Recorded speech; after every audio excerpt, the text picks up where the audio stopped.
Coucou tout le monde, j'espère que vous allez bien. Je suis Rosemont Dapousson de la société Adjuba Immobilier et nous revoilà ce jour pour un nouvel épisode de Mieux s'informer pour bien construire.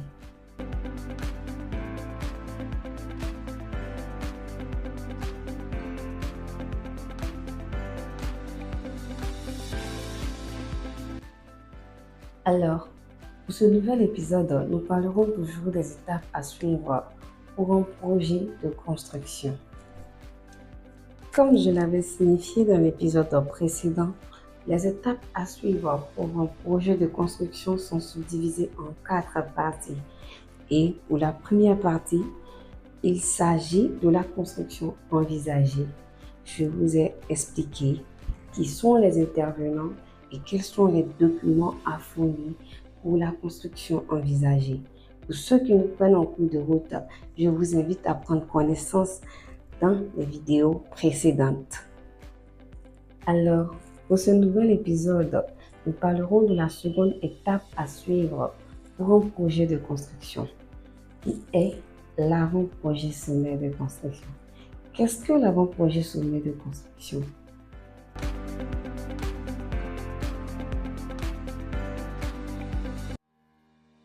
C'est un document qui décrit les grandes lignes d'un projet de construction.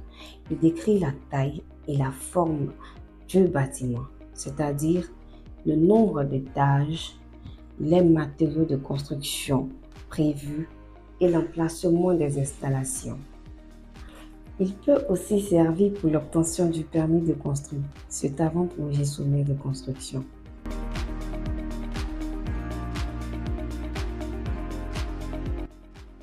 Dans cette étape, les intervenants sont le maître d'ouvrage que j'ai eu à définir dans l'épisode précédent, l'atelier d'architecture et aussi le bureau d'études.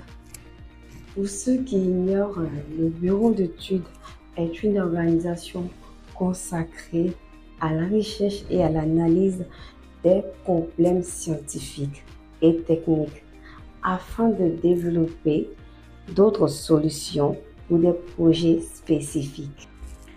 Le plus souvent, le bureau d'études travaille avec ou pour des entreprises, des gouvernements, des organisations publiques ou privées, et ce, dans plusieurs domaines, tels que l'ingénierie, l'architecture, la construction, l'environnement, la santé et même la sécurité.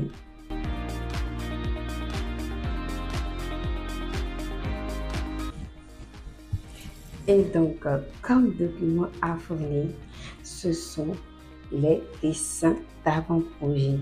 C'est-à-dire que avant même que le projet n'ait commencé, il nous faut déjà fournir des plans, tels que le plan de situation et de masse, les vues perspectives du bâtiment, les plans de coupe et les devis quantitatifs, estimatifs et descriptifs.